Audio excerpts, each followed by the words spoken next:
Eya, ngatimboone khekhe redu ratakabheka muchitofu chinozwi welcome Dova. Chitofu chatakasirwa ndimai angu Ngara Zimuto Maposa Nungu Mutame chinorashwa. Iyezve khekhe rine rakachekwa ndiani? Babangu dziyawe.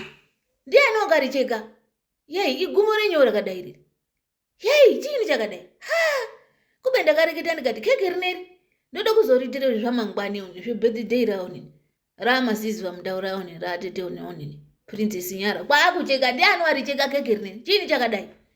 Iya, makoti vamboende kuri apa. Muchitori nemudzira dai mwese nyama yayo weunini yehudo iya. Eya, isaimwo nyama yehudo. Babangu dziyawe, chiini chakadai? Kube ndakareketa ndikati khekhe rineri ngeramangwani. Rachekiwa ndiani? Tii chiri kupisha ya. Ingatati tinomwe tii nemadima chibahlengwe nakoriwo muntiya tomwe tii iri khekhe ngeramangwani. Chiini chakadai muna? Mwanonokerwa ere? Atidi mukhuba wakashata mutsangu. Eya, untu wakashata uku. Atizvidizvi. Azakazi asizi kupangwa, asizi kurairwa rora. Chiini chakadai muna? Unobate zviro zveusizi kuonini. Chiini chakadai ichi? Kube ndakareketa avazi kuzwa ere? Vanopungeya, vakapungeya ere? Avazi vakashashe kuzwa ere? Amuna handisi kudakara ndizvo, hazvisi kundionini. Hazvisi kundionini kundijegera izvi. Ndochegaira muna. Tingatoremba. Hera kiti. Hazvina ndaa kwakuchidini. Kwakuchitorya zvichashandei. Nguri zvandaide kutepa zvichatobudira chekwa kudai. Rambo chekwa zvichabuda. Hera kiti heri dikatika. Itounzaipo zveshe nemakapu akwana apo onini. Patipo endao toro onini apo. Tora zveshe zvinodiwa nezvipunu. Kwakuchitonini. Kwakuchitorya kwati ngachadini. Zvadai pana zvatopata. Kupata kwemene. Mwari ndikapika. Yei.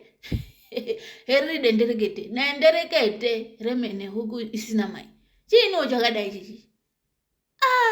Impepo dzinosimuka chiini? Ngokuti mashamwari angu aide kuzouya panapa todini. Totange kuzocheke khekhe rineri. Hino zvadai zvichabuda ringe kuti tinenge teide kuti richekwe vantu vakaungana. Anditi mwana riambiwe kuchekwa.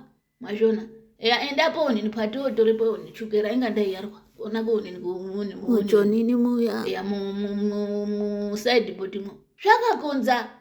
Igumo renyu rakadai. Chichiri kupisha ya. Dai mwatobeke mwona nyama yamusasike mwo yehudo.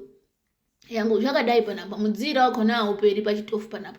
Tinotobikepo nesadza zveshe zvatada. Nyama yechioma iri muhovhoni mwomwo sadza teibika nematii. Chinotodarikawo chemagetsi chona chitofu. Zvakakonza. Akiti teiti happy birthday. Muntu weshe wakabarwa mwedzi wakushekwa mwedzi wa February. Ndau.